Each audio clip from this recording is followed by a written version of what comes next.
Welcome students to Ignited Minds. I'm Mr. Irfan and I'm going to continue where we left in the last topic. We left in the last topic we were discussing accountancy versus accounting, and then we made a comparison and tried to diffuse some confusions which may crop up, जिसमें हमने बात की थी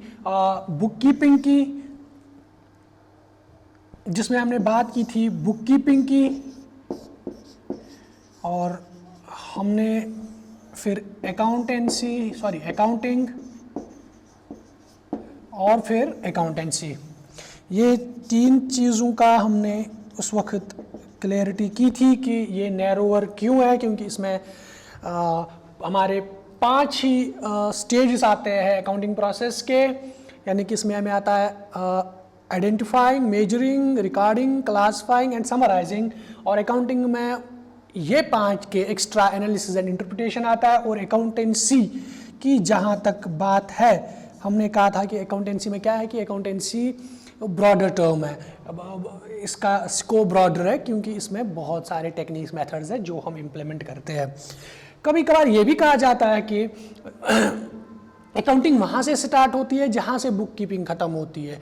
बिल्कुल हम ये कह सकते हैं, क्योंकि बुक कीपिंग के जो 5 पहले मरहले हैं, 5 जो स्टेज है, वो ख़त्म जब होते हैं उसके बाद के 2 स्टेज ऐड करके अकाउंटिंग स्टार्ट होता है। चलिए आज के टॉपिक जो हमारा है इस लेक्चर का, उस पर हम फोकस करते हैं। आज का हमारा जो टॉपिक है वो है objectives of financial accounting. Objectives क्या है, मकसद क्या है, इसके मकासद क्या है जो हम फाइनेंशियल अकाउंटिंग मेंटेन करते हैं। सबसे पहला जो इसका मकासद है ये फाइनेंशियल अकाउंटिंग मेंटेन करने के पीछे, वो है रिकॉर्डिंग मतलब जो भी ट्रांजैक्शन होती है, फाइनेंशियल ट्रांजैक्शन, हम उसको एंटर करते हैं अपने बुक्स में, क्योंकि एक इंसान जो है उसकी मेमोरी की लिमिटेशन है कि वो लिमिटेड चीज़ें याद रख सकता है और वो फॉरगेट ज़्यादातर करता है। और अगर फॉरगेटफुलनेस ज़्यादा हो बिजनेस में तो ऑब्वियस है कि एक बिजनेस का नुकसान हो जाएगा, प्लस इसकी रेपुटेशन भी डैमेज हो जाएगी, जिसको हम अकाउंटिंग टर्म में गुडविल कहते हैं। तो रिकॉर्डिंग आपको समझ आ गया कि एंटर अपने बुक्स में जो भी ट्रांजैक्शन हो जाए फाइनेंशियल, वो एंटर करनी है।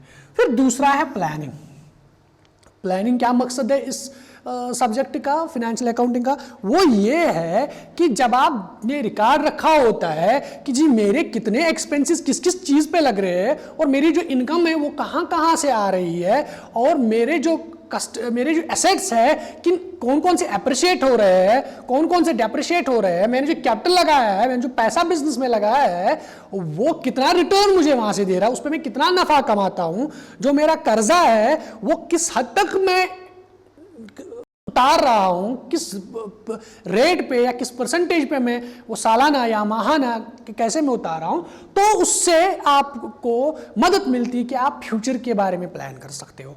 मिसाल के तौर पे एक बिजनेस को यह पता चलता है कि वो 5 चीजें बेचता है, एक बिजनेस है वो 5 चीजें बेचता है, 1 2 3 4, इस पे भी वो 1 लाख रुपया, इस वाले प्रोडक्ट में भी वो 1 लाख रुपया इन्वेस्ट करता है, इसमें भी 1 लाख, इसमें भी 1 लाख, इसमें भी 1 लाख, 3 महीने वो काम करता है, उसको ये पता चलता है कि मैंने जी इन चारों में 1-1 लाख रुपया लगाया है बिजनेस में, ये वाला सामान जो है ये फुल 100% बिका है, ये वाला 90% ही बिका है, ये फॉर एग्जाम्पल 70%, ये 0%। तो उससे इसको ये पता चलेगा जो मेरी सेल्स है वो मैक्सिमम सेल्स ये वाला प्रोडक्ट है, और दूसरे नंबर पे ये, और तीसरे नंबर पे ये, ताकि वो और ये वाला प्रोडक्ट तो एलिमिनेट ही करना है। ये उसे तभी पता चलेगा जब उसने रिकॉर्ड रखा होगा। वैसे ही कस्टमर्स इसके कस्टमर्स है, ए है, बी है, सी है, डी है, इसके 4 कस्टमर्स है, तो इनके साथ ये डील करता रहता है, बिजनेस करता रहता है, उसको ये पता चलता है कि ये चारों जब मुझसे कर्जा लेते हैं तो इसका जो रिटर्न, जो क्रेडिट रिटर्न है, सॉरी डेट रिटर्न है, डेट टर्नओवर है, कि ये बंदा मुझे 2 दिन औसतन 2 दिन में ही पैसा लौटाता है, ये बंदा 10 दिन लेता है पैसा लौटाने में, ये बंदा 1 महीना लेता है, ये बंदा 1 साल लेता है, तो ऑब्वियस है वो किसके साथ ज्यादा प्रेफर करेगा बिजनेस करना? ए के साथ। तो ये प्लान करेगा कि मैं ए को कैसे रिटेन करूं और इनको कैसे अवॉइड करूं, या इनको साथ कैसा ऐसा करूं कि ये वाले जो है ये भी मेरे लिए अच्छे कस्टमर साबित हो। तो ये तभी होता है जब प्लानिंग होती है। और तीसरा परफॉर्मेंस। जब फाइनेंशियल अकाउंटिंग आपने मेंटेन की होगी, हिसाब रखा होगा हर किसी ब्रांच का, अगर आपका एक बिजनेस है उसमें बहुत सारे आपके ब्रांच है। फॉर एग्जाम्पल हम जेके बैंक की बात करेंगे, अगर जेके बैंक है, जेके बैंक अपना हिसाब रखता है, हर किसी ब्रांच का हिसाब भी रखा जाता है। जब वो ब्रांच का हिसाब रखते हैं तभी वो पता लगा पाते हैं कि कौन सा ब्रांच हमें कितना प्रॉफिट दे रहा है और कौन सा ब्रांच हमें कम प्रॉफिट दिला रहा है और कौन सा ब्रांच ज्यादा कॉस्ट इनकर कर रहा है और कौन सा ब्रांच हमें ज्यादा रेवेन्यू दे रहा है, सेल्स दे रहे हैं। तो वो परफॉर्मेंस इन शॉर्ट में अगर हम कहेंगे वो तभी पता चलती है जब हमारे पास रिकॉर्ड्स होंगे। वैसे ही एक बिजनेसमैन जब अपना हिसाब रखता है तभी उसको पता चलता है कि मेरा सेल्समैन जो है उनकी परफॉर्मेंस क्या है या मेरी बिजनेस की परफॉर्मेंस क्या है। मैं जो बिजनेस करता हूं उसमें मेरा सेल्स कितने में करता हूं महीने पर। अगर इस महीने मैंने 1000 सेल्स की तो मुझे नेक्स्ट महीने 2000 होनी चाहिए, नेक्स्ट महीने 3000, उसके नेक्स्ट 4000, जो भी वैसे करके। तो उसके बाद डिसीजंस लिए जाते हैं। अगर कोई ब्रांच आपका नुकसान दे रहा है, परफॉर्मेंस उसकी अच्छी नहीं है, they are not performing up to your expectations, then you take a decision which is appropriate for them, ताकि वहां पे प्रॉफिट आ जाए। और अगर कोई प्रॉफिट दे रहा है तो आप डिसीजंस फिर भी लेते हो कि कौन कौन से ऐसे डिसीजंस मैं ले लूंगा जिनसे मेरा नफा ज्यादा से ज्यादा और बढ़े। उसके बाद प्रॉफिट और लॉस, मेरा नफा है कि नुकसान है। ये कैसे पता चलता है? जब हम फाइनेंशियल अकाउंटिंग मेंटेन करते हैं। फाइनेंशियल पोजीशन, मेरा जो बिजनेस है इसमें जो मैंने पैसा लगाया था या इसमें जो मेरे एसेट्स है, क्या वो सारे इक्विटी बेस्ड है, क्या वो सारे मेरे अपने बिजनेस के कमाए हुए, या क्या वो मैंने लोन लेके हासिल किए हैं, या मेरी फाइनेंशियल पोजीशन कैसी है, मेरे बिजनेस जो है क्या ये फाइनेंशियली साउंड है कि नहीं है। यानी कि अगर कल कर्जेदार आ जाएंगे, वो बोलेंगे मैं सारा पैसा अपना दो, is my business capable enough to pay up them all not. तो फाइनेंशियल पोजीशन भी हमें उससे पता चलती है। लिक्विडिटी, जैसे मैंने इसमें अभी ये आ गया कि लिक्विडिटी मतलब होता है मेरे पास पैसा, मेरे पास जो बिजनेस मुझे चलाना है इसके लिए जो मुझे पैसा चाहिए, क्या मेरे पास एनफ पैसा है कि नहीं है। वो हमें जब फाइनेंशियल अकाउंटिंग के थ्रू हम रिकॉर्ड रखते हैं तभी हमें पता चलता है कि मेरे जो बिजनेस है इसमें कितनी लिक्विडिटी है। कंट्रोल, कंट्रोल मतलब यही होता है कि आप कंट्रोल करते हो। जब आपके पास रिकॉर्ड होता है, जब आपके पास सारी डिटेल्स होती है, तभी आप कंट्रोल कर पाते हो अपने परफॉर्मेंस को, अपने एम्प्लॉयज़ को, अपनी ऑपरेशंस को। अगर आपके ऑपरेशंस, बिजनेस के ऑपरेशंस सही नहीं जा रहे हैं, वो आपको कैसे पता चलेगा? वो आपको परफॉर्मेंस के थ्रू पता चलेगा जो फाइनेंशियल अकाउंटिंग से हमें मिलती है। तभी आप फिर अप्रोप्रिएट कंट्रोल अंडरटेक करते हो कि मुझे कैसे ये ठीक होगा, तो आप वो डिसीजन फिर ले पाते हो। अकाउंटेबिलिटी, जब आपने अकाउंटिंग हिसाब रखा, आपके 2 से 2 मैनेजर्स हैं, दोनों मैनेजर्स एक ही चीज बेच रहे हैं, 2 कस्टमर्स को बेच रहे हैं। एक मैनेजर को आप एक मैनेजर है, दूसरा भी मैनेजर है। एक मैनेजर आपको 10,000 रुपया पर दिन प्रॉफिट कमा के दे रहा है, दूसरा आपको लॉस में लेके जा रहा है। तो ये तब आपको पता चलेगा जब आपने हिसाब रखा होगा, तभी आपको पता चलेगा। एक प्लस में लेके जा रहा है, दूसरा माइनस में लेके जा रहा है। आप उनको अकाउंटेबल, आप उनसे हिसाब ले सकते हो, जनाब ये क्यों हो रहा है, आप में प्रॉब्लम क्या है, आप क्यों मुझे लॉस इनकर करा रहे हो। उसके बाद लीगल, लीगल का मकसद क्या है कि जो बिजनेसेस होते हैं वो बिजनेसेस कुछ प्रॉफिट कमाते हैं। जब वो अपना प्रॉफिट कमाते हैं तो उसमें से कुछ टैक्स गवर्नमेंट को देना पड़ता है, जिसको हम कॉर्पोरेट टैक्स बोलते हैं। और गवर्नमेंट को टैक्स देना उसके लिए सबूत होना चाहिए कि हमने इतना ही प्रॉफिट अर्न किया, तो उसमें हमें काम आता है अकाउंटिंग। जब आपने सारा रिकॉर्ड रखा होगा तो फाइनल में यह आ जाएगा कि आपने इनकम आपकी 10,000 है, आपके एक्सपेंसेस 8,000 है, तो आपके प्रॉफिट 2,000 हो गए फॉर एग्जांपल, तो आप 2,000 पे टैक्स देंगे। और गवर्नमेंट ये इंश्योर करने की कोशिश करेगा कि आपने जो टैक्स भरा है वो सही ढंग से भरा और सही अमाउंट में भरा है। वो कुछ परसेंटेज होता है प्रॉफिट का, और वो प्रॉफिट कहां से निकल के आता है? वो फाइनेंशियल अकाउंटिंग मेंटेन करने से आता है। तो उसके बाद है यूजर्स। एक और ऑब्जेक्टिव है फाइनेंशियल अकाउंटिंग को मेंटेन करने का, वो ये है कि जो यूजर्स है, जैसे मैंने बोला मैनेजर्स इस फाइनेंशियल अकाउंटिंग के यूजर्स है। वो देख सकते हैं कि हम जो बिजनेस कर रहे हैं, हमारे बिजनेस का, हमारे कंपनी का लॉस हो रहा है या प्रॉफिट हो रहा है। हमारा अगर लॉस हो रहा है तो कहां पे हो रहा है, हम एज अ मैनेजमेंट कहां पे गलत है, हमें क्या डिसीजंस लेने चाहिए, हमें क्या अपॉर्चुनिटीज हमारे पास है, या हमें क्या थ्रेट्स है जो जिनके लिए हमें लाहेअमल तैयार करना है। वैसे ही ट्रेड यूनियंस भी यूजर्स है। वो क्यों यूजर्स है, या जिनको हम लेबर यूनियन भी बोलते हैं। अगर प्रॉफिट हुआ, बिजनेस का बहुत सारा प्रॉफिट हुआ, नॉर्मल एवरेज जो इंडस्ट्री में प्रॉफिट है उससे ज्यादा, वो प्रॉफिट हुआ कैसे, उसके लिए एक ही रिसोर्स जिम्मेदार नहीं हो सकता, बट मैक्सिमम जो कंट्रीब्यूशन होता है वो इंसानों का होता है, वो लेबर को होता है। क्योंकि आप मशीनें तो लगा सकते हो जो दूसरे कंपटीटर के, लेकिन इंसान आप दूसरे कंपटीटर के नहीं ले सकते हो।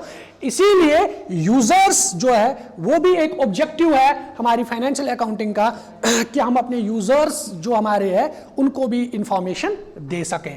अब हम नेक्स्ट स्लाइड की ओर चलते हैं, जो है advantages of financial system accounting. क्या एडवांटेजेस है अकाउंटिंग के? ऑब्वियसली इसके एडवांटेजेस ऐसे होने चाहिए एक सब्जेक्ट के, कि वो फुलफिल करे जो भी इसके ऑब्जेक्टिव्स है, तभी वो बेहतर सब्जेक्ट कहलाया जाता है। तो फाइनेंशियल अकाउंटिंग ऑलमोस्ट सारे के सारे ऑब्जेक्टिव्स अपने हासिल करता है। तो देखते हैं क्या इसके एडवांटेज है। पहला है सिस्टमैटिक रिकॉर्ड, यानी कि इसमें जो रिकॉर्ड किया जाता है, जो भी बिजनेस ट्रांजैक्शन रिकॉर्ड की जाती है वो सिस्टमैटिक होती है। वो आपके जो दुकानदार होते हैं गली नुक्कड़ पे, उनके हिसाब जैसा नहीं होता है, वो उस तरीके से किया जाता है जो रूल्स के मुताबिक होता है। और रूल्स कहां से आते हैं, जैसे मैंने पहले और दूसरे लेक्चर में भी बोला था, वो अकाउंटेंसी से आते हैं। और वो जो रिकॉर्ड होता है वो सिस्टमैटिक होता है, कि हम किसी भी टाइम पे देख सकते हैं कि इस अकाउंट जो किसी बंदे को पर्टेन करता होगा, या किसी एसेट को या किसी लायबिलिटी को पर्टेन करता है, इसकी फिगर क्या है, इसकी नौयत कैसी है। दूसरा है prevention and detection of frauds. क्या होता है कि जब आप सिस्टमैटिक रिकॉर्ड रखते हो, जब आप सिस्टमैटिकली सारा चीज जो अभी आप ट्रांजैक्शन करते हो वो रखते हो अपने डिटेल इसमें अकाउंटिंग में, तो आप फ्रॉड्स को रोक सकते हो। इस बार एक मिनट दिमाग में ले लीजिए कि एक बिजनेस जो रिकॉर्ड ही नहीं रखता है, दूसरा जो सिस्टमैटिकली रिकॉर्ड रखता है, वो जो रिकॉर्ड नहीं रखता है, अगर रखता भी मैसी तरीके से रखता है और उसके 1 लाख ट्रांजैक्शन दिन को हो गए, दूसरा जो सिस्टमैटिकली रिकॉर्ड रखता है, उनमें बहुत ज्यादा अंतर होगा। जो मैसी तरीके से रखता है उसमें चांसेस है कि जो क्लर्क हो वो कुछ ऊपर नीचे दिखा सके, लेकिन जो सिस्टमैटिक हो उसमें बहुत ही कम चांसेस होते हैं कि ये फ्रॉड्स के मोबाइल। तो तीसरा है लीगल कंप्लायंस। जैसे मैंने इससे पहले वाले स्लाइड में भी बोला कि एक बिजनेस को जिम्मेदारी होती है, अपने जो गवर्नमेंट होती है, अथॉरिटीज होती है, उनको टैक्सेशन में पूरी तरीके से सहयोग देना और एविडेंस बेस्ड टैक्सेशन देना। तो ये भी एक एडवांटेज है हमारे अकाउंटिंग, फाइनेंशियल अकाउंटिंग का, कि हम लीगली कंप्लाई करते हैं, जो लीगल प्रोविजंस है गवर्नमेंट कंपनीज एक्ट के भी और इंडियन इनकम टैक्स एक्ट के हिसाब से भी एक बिजनेस को, एक कंपनी को अपने जो हिसाब ट्रांजैक्शंस होती है वो अपने बुक्स पे मेंटेन रखनी है और सिस्टमैटिक तरीके से। तो जब हम फाइनेंशियल अकाउंटिंग मेंटेन करते हैं तो हम ये फुलफिल करते हैं। तो उसके बाद एक है प्लानिंग और डिसीजन मेकिंग। जब हमारे पास रिकॉर्ड होगा, जैसे मैंने इससे पहले ये वाले स्लाइड में भी बोला, जब हमारे पास रिकॉर्ड होगा तभी हम प्लान कर पाएंगे। अगर कहीं कहीं पे कुछ प्रॉब्लम्स है तो उनको कैसे कैटर करें, उनको कैसे कंट्रोल करें फ्यूचर में, तो उसको प्लानिंग बोलते हैं। अगर कहीं पे कुछ अच्छा हो रहा है उसको कैसे हम ऑगमेंट करें, उसको हम कैसे लिवरेज करें और से और ज़्यादा नफा कमा सके और से और ज़्यादा अच्छी स्थिति बनाए अपनी बिजनेस के लिए, तो प्लानिंग और डिसीजन मेकिंग इसी तरीके से अगर कहीं पे कुछ मसले हो रहे हैं, कुछ अच्छा प्रॉफिट नहीं आ रहा है, किसी ब्रांच में कुछ हमारा नुकसान हो रहा है, या कोई प्रोडक्ट है जिस प्रोडक्ट से हमें कोई रेवेन्यू नहीं आ रहा है, वो सिर्फ हमारे जो आइडल इन्वेंट्री कास्ट बन रहा है, यानी कि हमारा सामान फजूल में गर्दा खा रहा है, उसका कोई फ़ायदा नहीं, हमारा पैसा वहाँ पे फंसा हुआ है, तो उसके रिगार्डिंग हम डिसीजन ले सकते हैं तभी जब हमारे पास सेल्स रिकॉर्ड और उसका इन्वेंट्री रिकॉर्ड होगा। तो उसके बाद प्रॉफिट एंड लॉस, ओब्वियसली जो हम बार बार कहते आ रहे हैं पहले लेक्चर से ही कि फाइनेंशियल अकाउंटिंग का मकसद ही है एक बिज़नेस का नफ़ा और नुकसान निकालना। तो जब अकाउंटिंग मेंटेन होंगे तभी एक बिज़नेस अपना नफ़ा या नुकसान देख सकता है और अप्रॉप्रिएटली अपने डिसीजंस ले सकता है। फाइनेंशियल पोजीशंस फिर से एक और दफ़े आ गया। फाइनेंशियल पोजीशन यही है कि आप अपने बिजनेस की पोजीशन देखते हो कि फाइनेंशियली मैं साउंड हूँ कि अनसाउंड हूँ। जो मेरे एसेट्स है क्या वो इक्विटी बेस्ड है, इक्विटी बेस्ड मीन्स यानी कि वो मेरे अपने हैं कि वो लोगों के हैं, और माइनस मेरा ही उनका ही कुछ कर्जा है। तो उसके बाद एक लास्ट में जो इसका एडवांटेज है वो एविडेंस, कि कल की डेट में अगर मैंने किसी से कर्जा लिया है, मैंने उससे सामान लिया है उधारी पे, तो 1 साल हो गया, 2 साल हो गया, कारोबार चलता रहा, उसको कुछ ओमिशन हो गया, उसको कुछ भूल गया, या मुझे कुछ दिमाग में अगर मैं याद रखता मुझे भूल जाता, लेकिन जब मैं अकाउंटिंग मेंटेन रखता हूँ तो उसमें सारा का सारा हिसाब होता है। और अगर कल वो बंदा मुझे केस भी करेगा, कोर्ट में लेके जाएगा, तो मैं अपने बुक्स को सामने रखूँगा, देखिए जनाब वकील साहब या जज साहब, देखिए मेरा जो हिसाब है ये ऐसा है, इनके पास प्रूफ है तो दिखाए। तो ये एज ए प्रूफ भी काम करता है, चाहे टैक्सेशन की बात करें या चाहे कल की डेट में कोई इशू आ जाए जिसमें हमें ट्रस्ट डिफिसिट के इशू आ जाए, तब भी हमें ये काम आता है। तो अब हम आज के लास्ट टॉपिक पे जाएंगे जो है लिमिटेशंस ऑफ अकाउंटिंग। डिस्कस करने से पहले मैं आपको फिर से एक दफ़े ये याद दिलाऊं कि जो सिलेबस प्रेस्क्राइब किया गया है अकाउंट्स असिस्टेंट के लिए, उसमें 30 मार्क्स आपके जो है वो अकाउंटेंसी के हैं, 25% ओवरऑल वेटेज।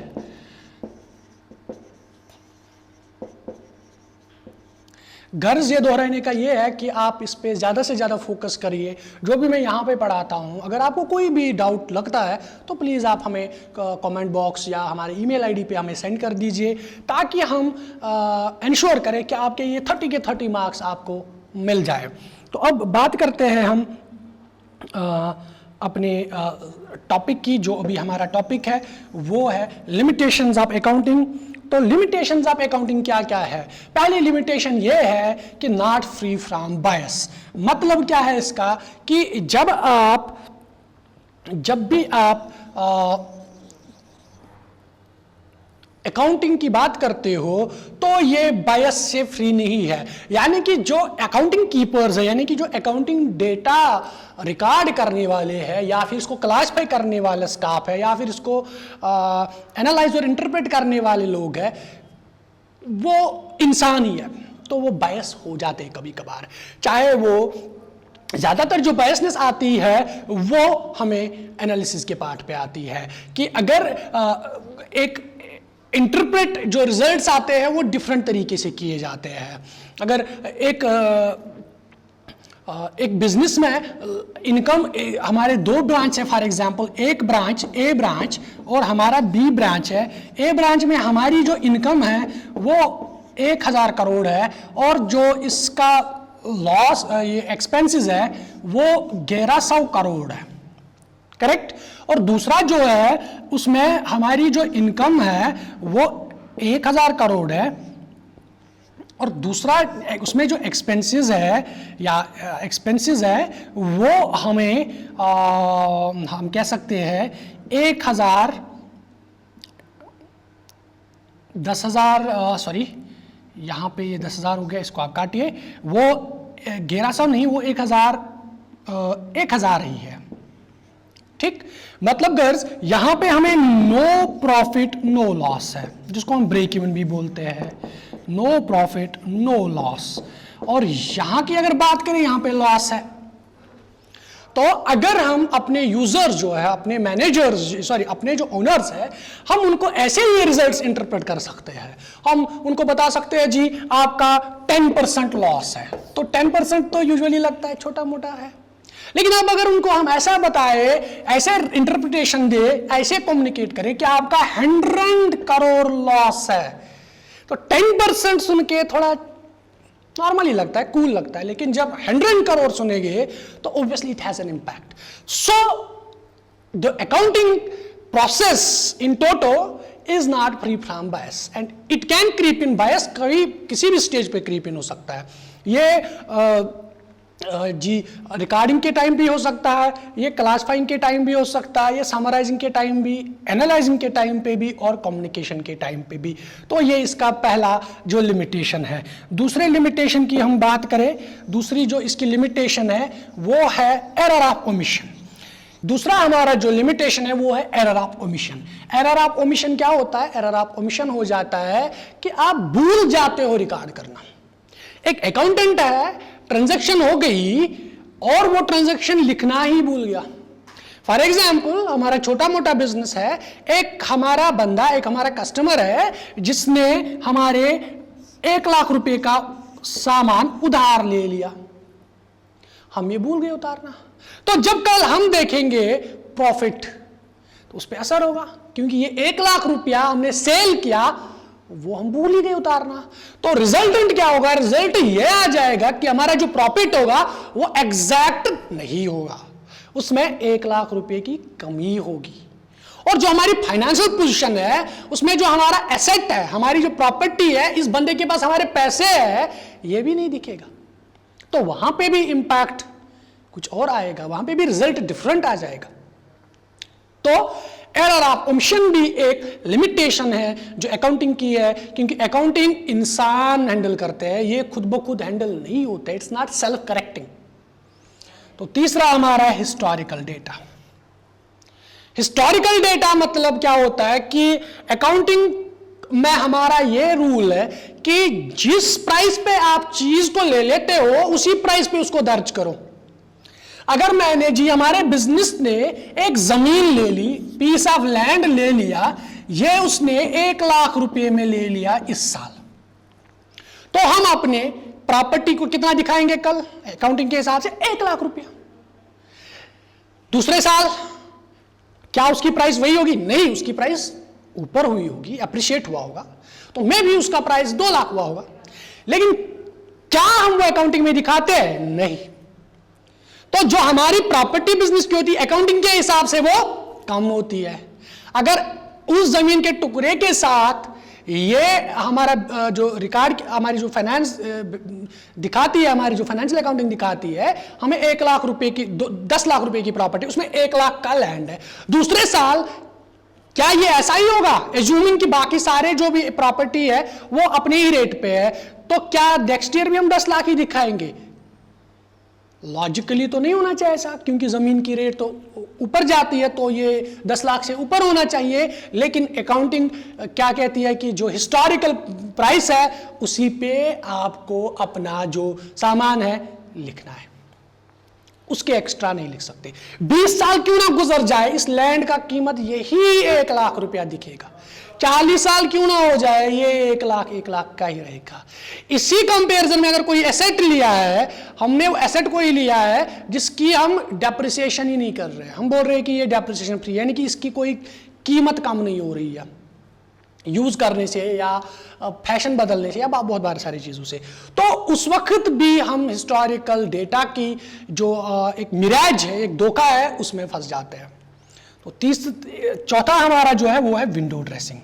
विंडो ड्रेसिंग क्या होता है? विंडो ड्रेसिंग होता है जो आपका अकाउंटिंग फाइनेंशियल रिजल्ट्स होते हैं, आपके फॉर एग्जांपल प्रॉफिट, आपका बिजनेस लॉस दिखा रहा है 1 लाख रुपया, ठीक, लेकिन आप उसको कुकअप करते हो डेटा को, क्योंकि रिकॉर्ड भी तो आप ही करते हो, आपके अकाउंटिंग सेक्शन ही करता है रिकॉर्ड, वही एनालाइज भी, वही समराइज भी, वही क्लासिफाई भी, वही सारा का सारा, वही इंटरप्रेट, वही एनालाइज भी. तो आप चाहते हो कि मैं अपने इन्वेस्टर्स को या अपने यूजर्स को ये 1 लाख नेगेटिव में ना दिखाऊं क्योंकि मेरी बिजनेस की इमेज चली जाएगी, तो आप खुद के ही खुशफहमियां वाले ट्रांजैक्शन इसमें डाल देते हो और इसको प्लस 1 करोड़ 2 करोड़ जितनी आपकी मर्जी आप दिखा सकते हो ताकि आपकी इमेज बरकरार रहे. या आपका प्रॉफिट, एक कुछ कंपनी ऐसी भी होती है जिनका प्रॉफिट 1 करोड़ रुपया या 100 करोड़ या 10,000 करोड़ का प्रॉफिट होता है, लेकिन वो चाहते हैं कि हम टैक्स ना दें गवर्नमेंट को, इसलिए वो अपने डेटा, अपने ट्रांजैक्शंस को, अपने फाइनेंशियल रिकॉर्ड्स को फेज करते हैं। फेज मीन्स उनको चेंज करते हैं, कुकअप करते हैं, इस लेवल तक लाते हैं कि प्रॉफिट जीरो दिखे, ताकि गवर्नमेंट को कुछ देना ना पड़े। तो ये एक और प्रॉब्लम है जो हमें लिमिटेशन है किसकी, फाइनेंशियल अकाउंटिंग की। फिर एक और सबसे बड़ी लिमिटेशन वो है it ignores qualitative data. Qualitative क्या होता है? क्वालिटेटिव डेटा वो होता है जिसको हम क्वांटिफाई नहीं कर सकते, हम मेजर नहीं कर सकते, 1 2 3 4 100 200 500 नहीं कर सकते। तो फॉर एग्जाम्पल बिजनेस में बहुत सारे एस्पेक्ट्स ऐसे होते हैं जो क्वालिटेटिव है। क्वालिटेटिव का भी बहुत रोल है। मिसाल के तौर पे एक कस्टमर है, एक कस्टमर का जितना सामान लेगा, जितना हमसे उधार लेगा या पैसे वापस देगा, वो तो हम उतारते हैं, लेकिन वो कस्टमर ईमानदार है कि बेईमान, वो हम नहीं लिख सकते, क्योंकि उसका असर है कल की बिजनेस की परफॉर्मेंस पे, उसका असर है। अगर कस्टमर ईमानदार है, जिसने हमसे उधार लिया, जिसको हम डेटर बोलते हैं, जिसके पास हमारे पैसे हो, अगर वो ईमानदार है तो चांसेस है कि कल की डेट में बिजनेस की परफॉर्मेंस अच्छी हो। अगर वो सारे के सारे ठग गए तो चांसेस है कि हमारा बिजनेस लॉस में हो। इवन दो हम अपने बुक्स में लिखे कि हमने जी इतने का सेल किया, इस बंदे के पास हमारे पैसे, हमने जी बहुत ऑपरेशंस की, लेकिन वो बंदा तो ठग गया, वो कहां देंगे पैसे? तो बदकिस्मती से ये एक और लिमिटेशन है फाइनेंशियल अकाउंटिंग की। और एक और लिमिटेशन है जो है no cost control methods. Financial accounting जो है ये हमें कोई भी कॉस्ट कंट्रोल करने की मेथड नहीं बताता, क्योंकि वो डोमेन ऑलरेडी हमने सेकंड लेक्चर में डिस्कस किया था, वो डोमेन कॉस्ट अकाउंटिंग का है। और एक बिजनेस तो दो ही चीजें करता है, एक इस रेवेन्यू स्ट्रीम और दूसरा एक्सपेंसेस। और जो कॉस्ट बोले या एक्सपेंसेस बोले, इन्हीं दो पे इसकी जिंदगी चलती रहती है। तो अगर कॉस्ट पे भी कंट्रोल कर पाती फाइनेंशियल अकाउंटिंग तो बहुत अच्छा रहता, बट अनफॉर्चुनेटली ये भी एक लिमिटेशन है कि फाइनेंशियल अकाउंटिंग में हम कॉस्ट को कंट्रोल नहीं कर पाते हैं। अगर आपको ये हमारा वीडियो अच्छा लगा तो प्लीज़ हमारे चैनल को सब्सक्राइब कीजिए, बेल आइकन को भी दबाइए ताकि आपको हमारे सारे वीडियो लेक्चर्स पहुँचे, और प्लीज़ शेयर कीजिए हमारी जो बाकी आपके साथी दोस्त है जो एस्पिरेंट है अकाउंट्स असिस्टेंट की, ताकि उनको भी ये हमारा जो इनिशिएटिव है इसका बेनिफिट उन तक भी पहुँचे। Thank you.